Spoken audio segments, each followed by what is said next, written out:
Dr. Marcus Chen pressed his palm against the cracked viewport of his emergency pod, watching the alien landscape stretch endlessly before him. The crash had happened 3 days ago, and the reality of his situation was becoming clearer with each passing hour. His ship, the research vessel Meridian, was nothing more than scattered debris across the northern ridge of this unnamed world. The distress beacon had been broadcasting since the crash, but he knew the chances of rescue were slim. This sector of space was largely unexplored, and his mission had been a solo survey run that wouldn't be missed for months. The planet itself was surprisingly hospitable. The atmosphere was breathable, gravity was only slightly lighter than Earth's, and the twin suns provided adequate warmth during the long days. But it was the nights that worried him. The temperature dropped significantly after dark, and strange howling sounds echoed across the valleys. His survival gear would keep him alive for maybe 2 weeks if he was careful with the rations. On the 4th morning, Marcus decided to venture beyond the immediate crash site. He needed to find water and shelter that would last longer than his emergency supplies. The pod's scanner had detected what appeared to be a freshwater source about 2 kilometers to the east, nestled in a grove of the strange, silver-leafed trees that dotted the landscape. The journey through the alien terrain was both beautiful and unsettling. The grass beneath his feet was a pale blue color that shimmered in the morning light, and the air carried the scent of something like cinnamon mixed with ozone. Strange insects with translucent wings buzzed past him, paying no attention to the human intruder in their world. As he crested a small hill, Marcus caught his first glimpse of the water source. It was more than he had hoped for. A clear stream fed by what appeared to be an underground spring, surrounded by clusters of the silver trees. But as he approached, he froze. There were tracks in the soft earth near the water's edge, large tracks with what looked like claw marks extending from 4-toed pads. Marcus knelt down to examine them more closely. The prints were fresh, probably from that morning. Whatever had made them was roughly the size of a large wolf, but the claw configuration was different from anything he recognized. The tracks led from the water back toward a dense cluster of trees on the far side of the stream. He set up his temporary camp about 50 meters from the water, close enough to access it easily, but far enough to hopefully avoid any territorial disputes with the local wildlife. As he worked to establish a basic shelter using materials from the crash site, Marcus couldn't shake the feeling that he was being watched. That evening, as the twin suns began to set and the familiar howling started in the distance, Marcus got his first look at his watchers. They emerged from the tree line like shadows given form. 6 creatures that moved with the fluid grace of wolves, but were unlike anything from Earth. They stood about waist-high to Marcus, with sleek bodies covered in fur that seemed to shift color in the dying light, appearing silver-gray one moment and deep blue the next.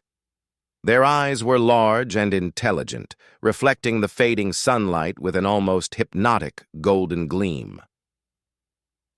Marcus remained perfectly still as the creatures approached his camp. They moved with obvious caution, stopping frequently to sniff the air and communicate with each other through a series of low whines and subtle body language. The largest of the group, clearly the alpha, stepped forward until it was only about 10 meters away. For several long minutes, human and alien regarded each other in silence. Marcus could see the intelligence in the creature's eyes and something else, curiosity rather than aggression. Slowly, careful not to make any sudden movements, Marcus reached into his supply pack and withdrew one of his emergency food bars. He broke off a small piece and tossed it gently toward the alpha. The creature sniffed at the offering but didn't approach it immediately. Instead, it tilted its head and made a soft sound that Marcus could only describe as questioning. Taking this as encouragement, Marcus broke off another piece and ate it himself, trying to demonstrate that it was food. The alpha watched this demonstration with apparent fascination, then slowly approached the piece on the ground. It sniffed thoroughly before taking a tentative lick, then consuming the morsel entirely. The taste seemed to be acceptable, because the creature's tail, which had been held low and still, began to move in what Marcus interpreted as a positive response. Over the next hour, the pack gradually grew bolder. One by one, they accepted small offerings of food from Marcus, though they maintained a respectful distance. As full darkness fell and the temperature began to drop, something unexpected happened. Instead of melting back into the forest as Marcus had expected, the creatures settled down in a rough circle around his camp. Marcus lay awake most of that first night, acutely aware of the breathing and occasional movement of his alien companions. But as the hours passed and no aggression was shown, he began to feel something he hadn't expected: comfort. The howling in the distance continued, but it seemed to be answered by low calls from his guardians, and he got the impression that other predators were being warned away from the area. When he woke the next morning, the creatures were gone, but they had left behind a gift.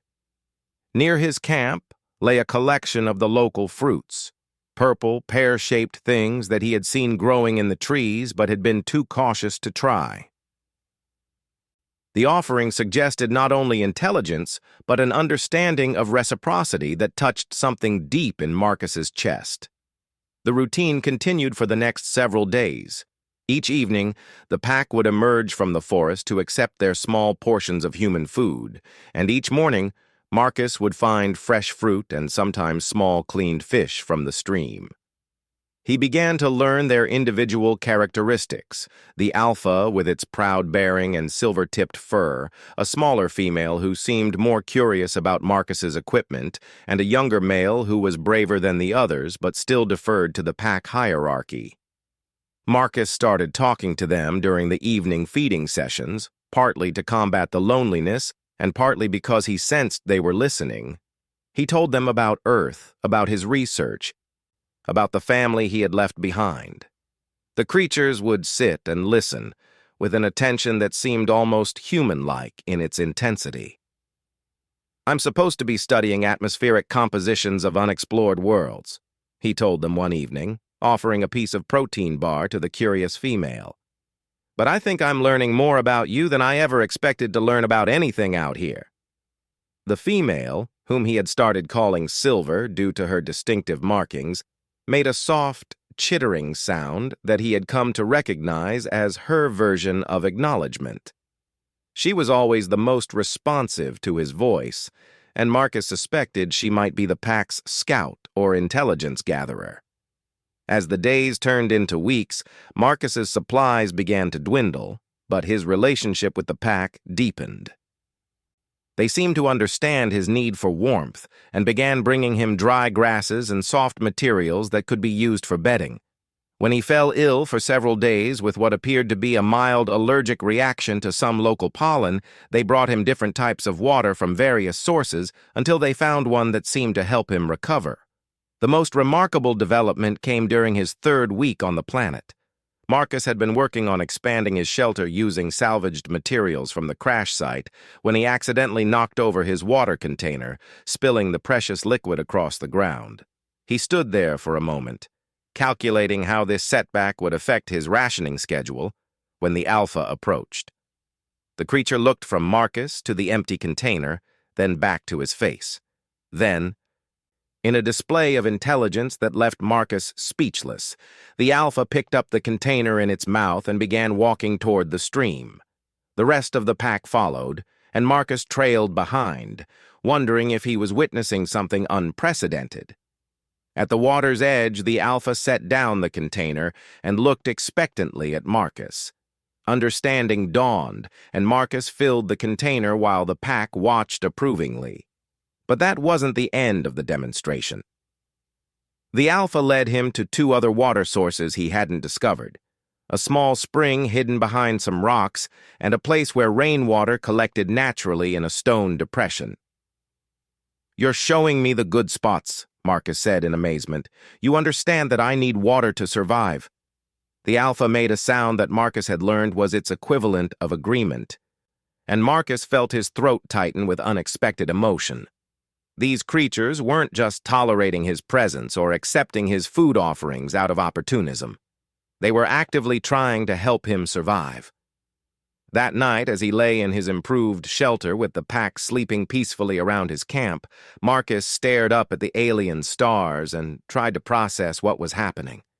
He had come to this world as a scientist, expecting to catalog atmospheric data and move on to the next assignment. Instead, he had found something infinitely more valuable: proof that intelligence, compassion, and the capacity for interspecies friendship existed beyond Earth.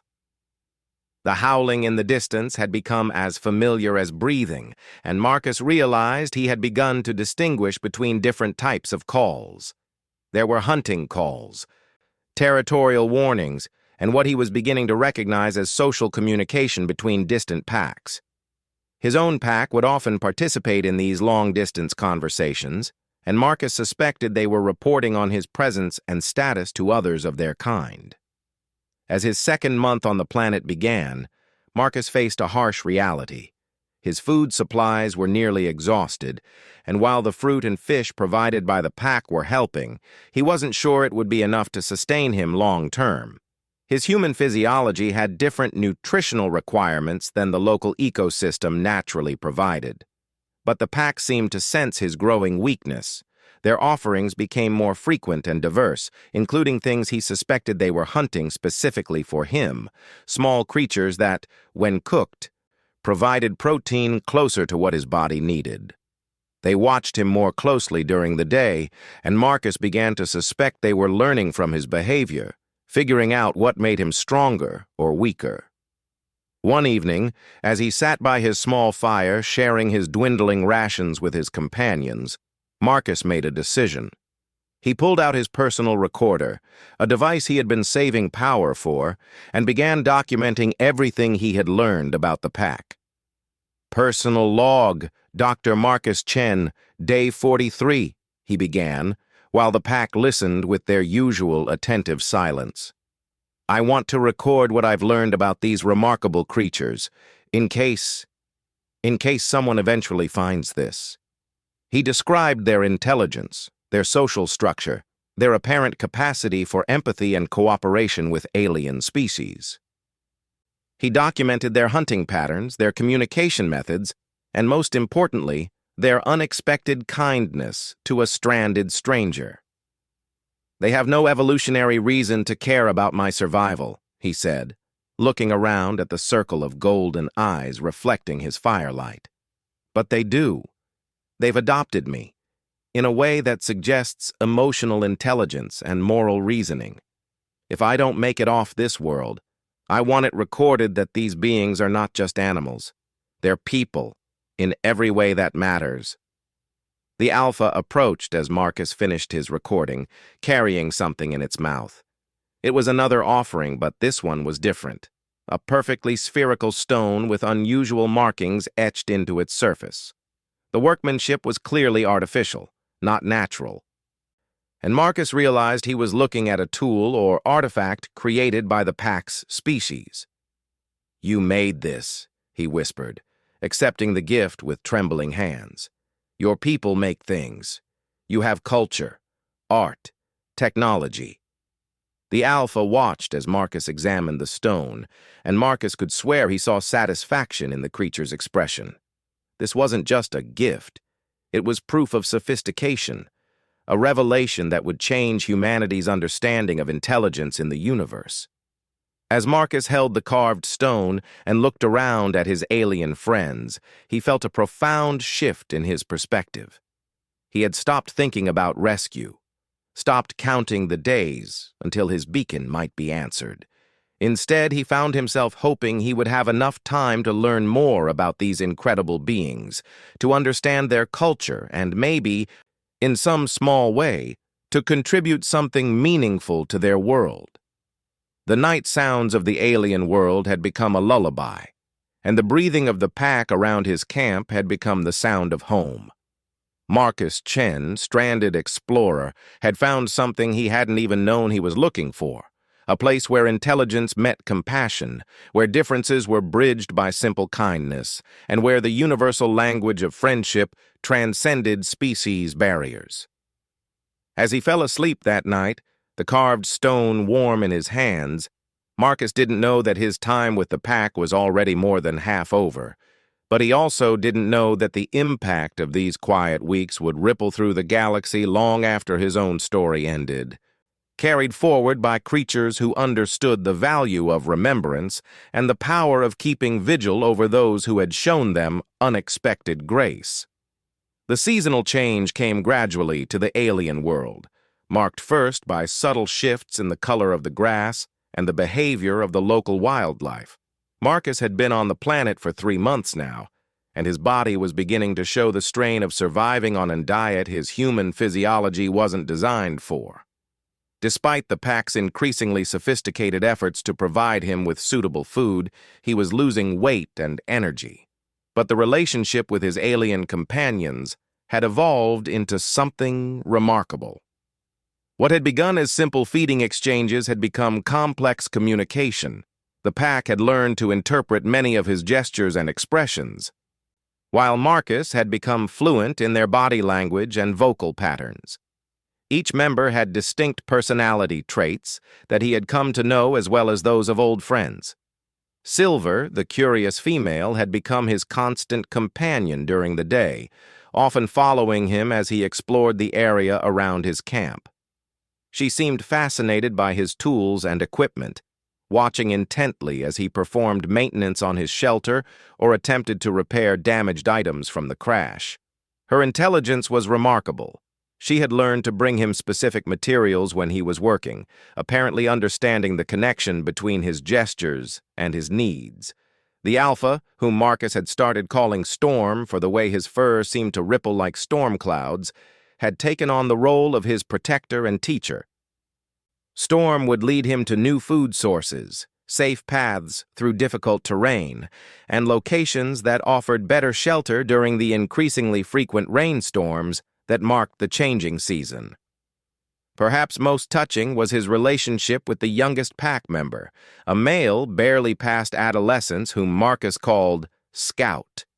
Scout was brave to the point of recklessness, often approaching Marcus's camp alone during the day to investigate his activities.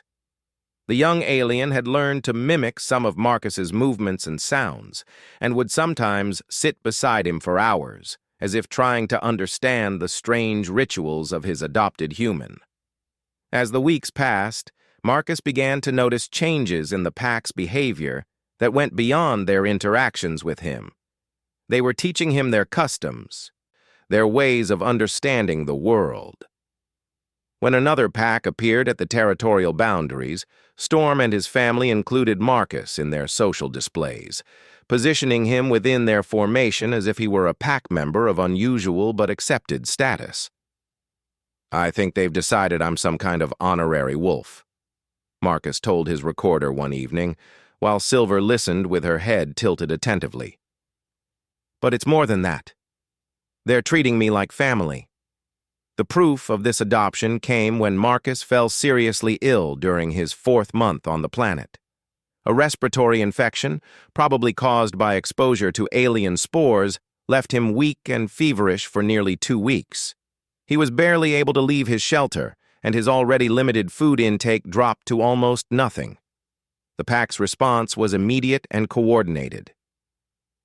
They established a continuous watch over his shelter, with at least 2 members present at all times. Silver barely left his side, bringing him water in her mouth when he was too weak to walk to the stream. Storm organized hunting parties that targeted specific prey Marcus had shown he could digest, and Scout took on the dangerous job of venturing closer to other predator territories to gather medicinal plants. The most remarkable development was their apparent understanding of his fever cycles. During his worst nights, when chills and sweats alternated, the pack would adjust their positions around his shelter to provide warmth when he shivered and distance when he overheated. They seemed to be monitoring his condition with the attention of trained caregivers. Marcus later realized they must have been using their enhanced senses to track his health status. reading his scent, his breathing patterns, his heart rate. They were treating him with sophisticated medical attention based on their natural abilities and growing understanding of human physiology. When he finally recovered enough to resume his daily activities, Marcus found that the pack's behavior toward him had shifted again. There was a new tenderness in their interactions, a protective quality that hadn't been there before. They had seen him vulnerable and had chosen to care for him rather than abandon him. The experience had deepened their bond in ways that transcended species barriers. "I understand now why human cultures develop legends about wolves," Marcus said to Storm one evening, as the alpha lay beside his fire with an ease that spoke of complete trust. "There's something about your species, the loyalty, the intelligence, the capacity for love, that recognizes something similar in us." Storm's response was a low, rumbling sound that Marcus had learned was his expression of contentment. The alien's golden eyes reflected the firelight, and Marcus saw in them something that still amazed him after all these months: genuine affection for a being from another world. As his 5th month on the planet began, Marcus had to face an uncomfortable truth. His human technology was failing. The power cells that ran his equipment were nearly exhausted. His shelter materials were wearing out faster than he could repair them, and his body was struggling more each day to extract adequate nutrition from the alien ecosystem. He was slowly starving, despite the pack's best efforts to feed him. But rather than despair, Marcus found himself filled with a sense of purpose. He had been granted an extraordinary opportunity to study and bond with an intelligent alien species. Every day brought new insights into their culture, their social structures, their emotional lives. He began spending more time with his recorder, documenting everything he had learned, hoping that someday the information would reach other humans. "They have rituals I'm only beginning to understand," he recorded one morning, while watching the pack perform what appeared to be a greeting ceremony as dawn broke. "There's a social hierarchy, but it's based on competence and contribution rather than aggression. They share resources based on need. They make group decisions through a form of consensus, and they show individual creativity in problem-solving." Marcus had also begun to understand that his pack was not isolated. They were part of a larger network of related groups that controlled territories across a vast area. The nightly howling he had learned to recognize was actually a complex communication system, carrying information about weather, food sources, dangers, and social news across hundreds of kilometers. Most remarkably, news of his presence had spread through this network. On several occasions, members of distant packs had appeared at the territorial boundaries, apparently drawn by curiosity about the strange creature that Storm's family had adopted. These visits were formal affairs, with specific protocols for introduction and interaction that the pack coached Marcus through. "They're showing me off," Marcus realized during one such visit, "like parents introducing a child to extended family." The visiting wolves would observe Marcus for hours, watching him perform routine tasks, listening to him speak, accepting small offerings of his remaining trade goods. Then they would depart, but not before performing elaborate farewell ceremonies that included Marcus as a participant. Word of the human who lived with wolves was becoming legend across their society. As winter approached on the alien world, Marcus's condition continued to deteriorate. His hands shook constantly now, his breathing was labored, and he could barely walk the distance to the stream. The pack had adapted their behavior to accommodate his increasing frailty, bringing everything he needed directly to his shelter. But Marcus noticed something else in their behavior, a quality he could only describe as sadness. Silver would often rest her head against his leg while he sat by the fire, making soft, whining sounds he had never heard before. Storm's proud bearing had taken on a watchful tension, and Scout had stopped his playful antics in favor of quiet companionship. "They know," Marcus whispered to his recorder one night, his voice barely audible above the alien wind. They understand that I'm dying, and they're grieving." The realization was both heartbreaking and profound. These creatures were experiencing loss, anticipating the death of someone they had come to love. It was the final proof, if any were needed, of their emotional sophistication and their capacity for interspecies attachment. Marcus used his remaining strength to prepare for what he knew was coming. He organized his research notes, his recordings, his documentation of the pack's culture and behavior. Using the last power in his equipment, he created a comprehensive record of everything he had learned, hoping against hope that someday it would be found and understood. More importantly, he tried to prepare the pack for his death. In his final weeks, he began teaching them behaviors that might help them survive future encounters with humans. He showed them how to recognize human technology, how to signal peaceful intentions to his species, how to demonstrate their own intelligence and culture to visitors who might not initially understand what they were seeing. "If more of my people come here," he told them during what he somehow knew would be his last teaching session, "remember what we shared. Show them the stone you gave me. Help them understand that you're not just animals. You're people, with thoughts and feelings and a culture worth preserving." The pack listened with their usual attention, but Marcus could see the distress in their posture. They understood his words, even if they couldn't fully grasp the implications. On his final morning, Marcus managed to walk to the stream one last time, supported by Silver and Scout, while Storm ranged ahead to ensure the path was safe. The water was clear and cold, reflecting the pale light of the twin suns, and Marcus drank deeply, tasting the familiar mineral notes that had sustained him for so many months. As they made their way back to his shelter, Marcus felt a profound sense of completion. He had lived among an alien people, had been accepted and loved by them, had learned their ways and contributed to their understanding of the universe. Not many humans could claim such an extraordinary end to their story. He spent his last afternoon sitting by his fire, surrounded by the pack. Each member approached him in turn, nuzzling his hands, pressing close to his weakened body, offering the physical comfort that was their species' greatest gift. Marcus spoke to them softly, telling them stories of Earth, of human customs, of the love he had felt for his own family, and how that love had expanded to include them.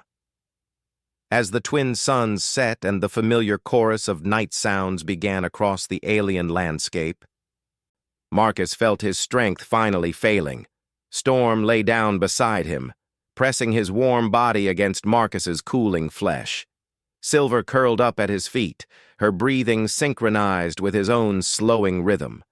Scout settled across the entrance to his shelter, taking up the guard position he had learned from watching the adults.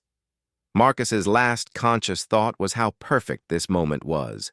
To die surrounded by love, accepted completely for who he was, having made a difference in the lives of beings from another world. He had found family among aliens, had bridged the gap between species through simple kindness, and had learned that intelligence and compassion were truly universal constants. As his breathing stopped and his heart stilled, the pack began a sound Marcus had never heard before, a low, harmonious keening that spoke of loss and love and the pain of saying goodbye. The sound carried across the valley and was answered by distant voices, until the entire network of related packs joined in a funeral song for the human who had shown them that friendship could transcend the boundaries between worlds. Marcus Chen died as the alien stars emerged in the darkening sky, his body surrounded by beings who understood the meaning of loyalty, the value of memory, and the sacred duty of keeping vigil over those who had shared their lives with grace and kindness. His death was not the end of his story. It was the beginning of a legend that would be passed down through generations of alien minds. A tale of the strange, gentle creature who had proven that love was indeed the universal language of intelligent life. The morning after Marcus Chen's death, Storm stood over the still form of his human friend and understood what needed to be done. The pack had no formal funeral rites for their own kind. When one of them died, the body was typically left for the scavengers while the pack moved on, carrying only memories. But this was different. This death required something more. Using their powerful claws, the pack began to dig. They worked in shifts throughout the day, creating a grave near the stream where Marcus had loved to sit and watch the alien sunrise. Silver contributed by lining the bottom with the soft grasses Marcus had used for bedding, while Scout gathered stones to mark the perimeter. Storm supervised the work with the careful attention he had once given to hunting strategy. They buried Marcus with his most precious possessions, his recorder, his research notes, and the carved stone they had given him months earlier. These items had been important to him, and the pack's understanding of significance extended to honoring the objects that had meaning in death as well as life. But the remarkable part of their farewell was yet to come. After completing the burial as the twin suns set, Storm raised his head and began a howl unlike any the pack had ever voiced. It was not the hunting call, not the territorial warning, not even the grief song they had sung the night before. This was something new, a declaration, a promise, a vow that carried across the valley and was answered by distant voices throughout their territorial network. The message was complex, layered with meaning that only their species could fully understand. But at its core was a simple commitment. Marcus Chen would not be forgotten. His grave would not be abandoned. The human who had shown them kindness would be honored with something their people had never given to any outsider: eternal vigil.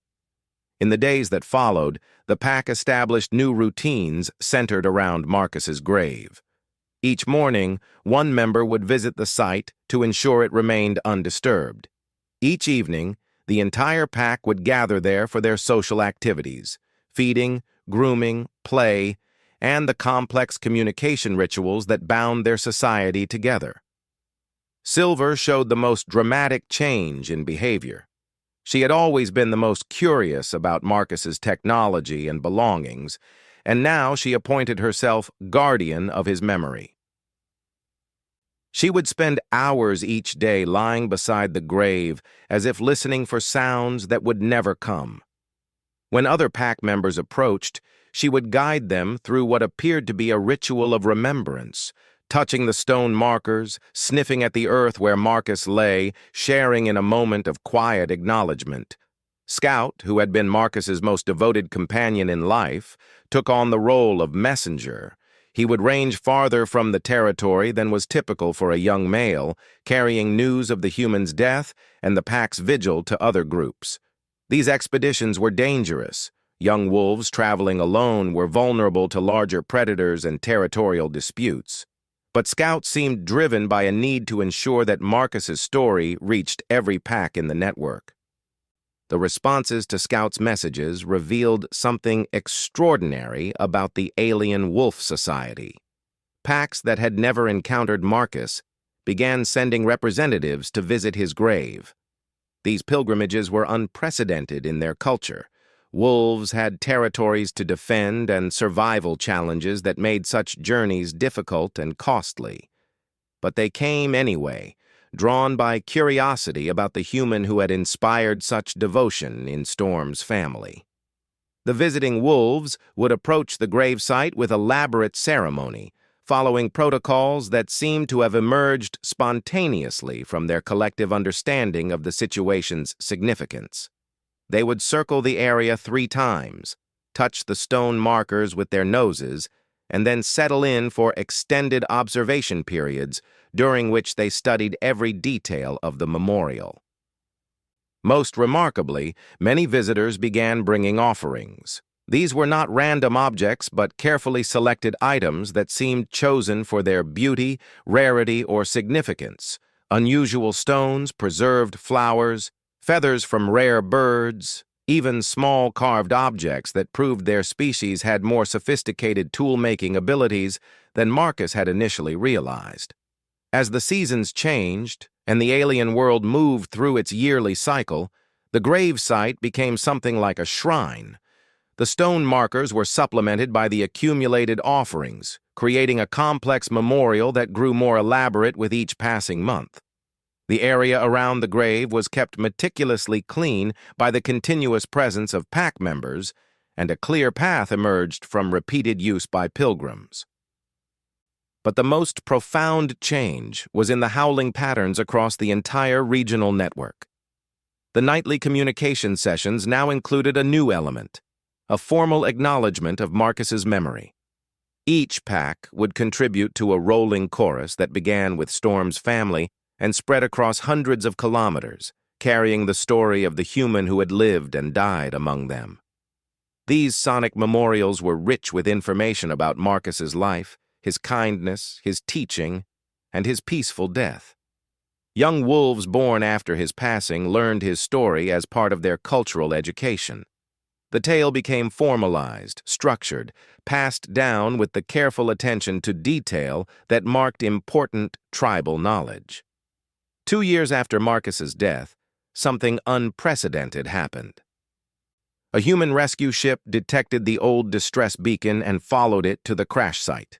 The crew of the survey vessel Pacifica expected to find wreckage and perhaps human remains. What they found instead was evidence of the most remarkable first contact event in human history. Commander Sarah Chen, no relation to Marcus despite the surname, led the initial survey team that discovered the memorial site. Her report would later become one of the most important documents in xenological archives. We approached what appeared to be a primitive cemetery or shrine. The arrangement of stones and objects suggested intelligence and deliberate design. As we drew closer, 6 large mammalian creatures emerged from the surrounding vegetation. Rather than fleeing or showing aggression, they positioned themselves in a defensive formation around the site, but their body language suggested protection rather than hostility. The survey team's xenologist, Dr. Elena Vasquez, immediately recognized the significance of what they were witnessing. These beings were guarding something they considered sacred.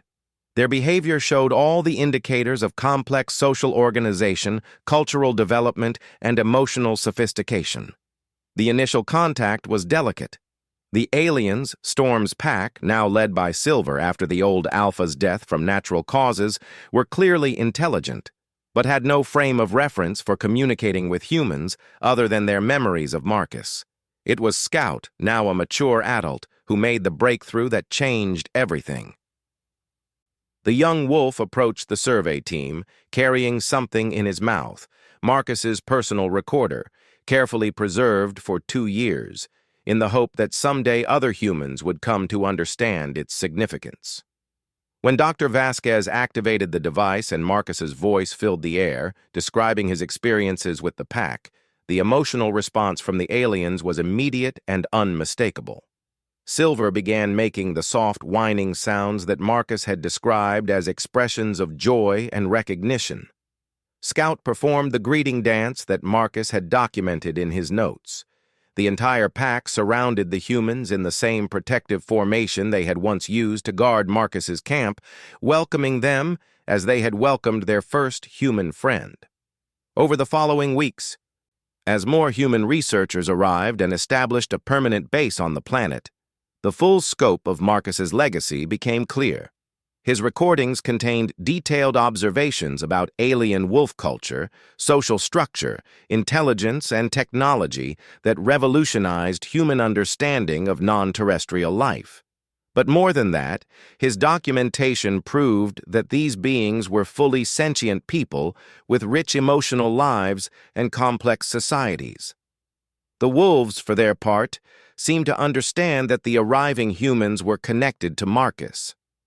They began sharing their own preserved memories of him, not just stories, but physical artifacts he had touched, places he had modified, technologies he had created using local materials.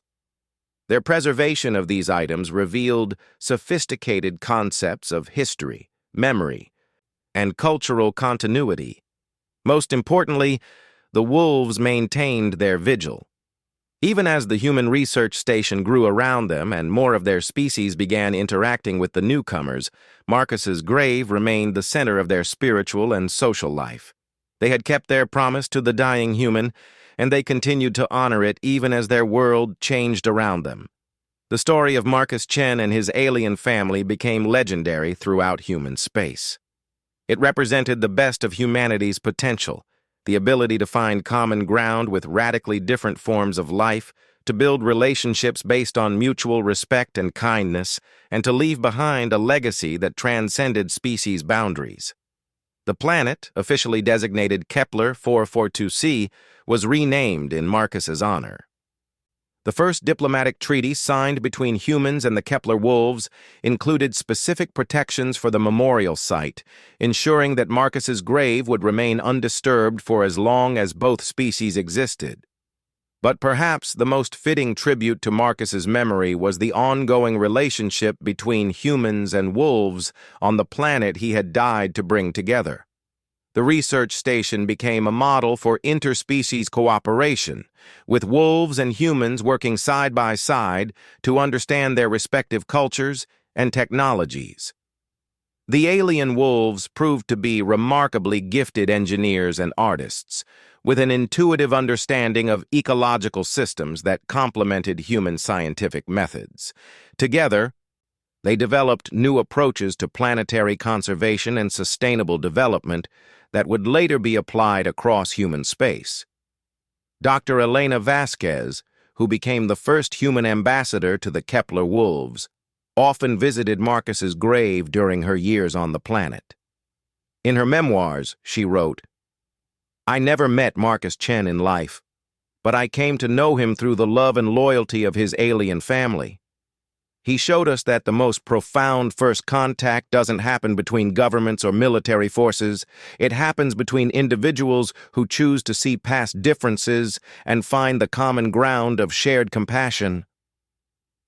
The vigil continued long after the first human researchers had aged and retired. New generations of both species grew up knowing Marcus's story, understanding it as a foundational myth that explained how two vastly different peoples had come to trust and respect each other. The grave site became a place of pilgrimage, not just for wolves, but for humans who wanted to understand the origins of their peaceful relationship with their alien neighbors. Silver lived to be the oldest wolf in recorded history, maintaining her guardianship of Marcus's memory for over 2 decades. When she finally died, she was buried beside the human who had changed her world, and her own story became part of the growing legend that surrounded the modest grave by the stream. Marcus Chen had died alone, far from his own species, on a world that wasn't supposed to sustain human life. But he had lived and died surrounded by love, and his legacy continued to grow long after his body had returned to the alien soil. He had proven that a single act of kindness could ripple across the galaxy, that compassion was indeed a universal language, and that the bonds between intelligent beings could transcend every barrier that the cosmos might place between them. The wolves kept their vigil not out of duty or tradition, but out of love, the same love that Marcus had shown them in those final months of his life. They understood, in a way that transcended words or species, that memory was the gift the living gave to the dead, and that loyalty was the bridge that connected all conscious beings in the vast and often lonely universe. In the end, Marcus Chen's greatest discovery wasn't atmospheric data or mineral deposits. It was proof that intelligence, kindness, and love were not unique to humanity, but were instead fundamental forces that bound all thinking beings together in a web of connection that spanned the stars. He died in solitude, but he was never truly alone, and neither were any of the countless beings whose lives were touched by the story of the human who showed an alien world what it meant to be family.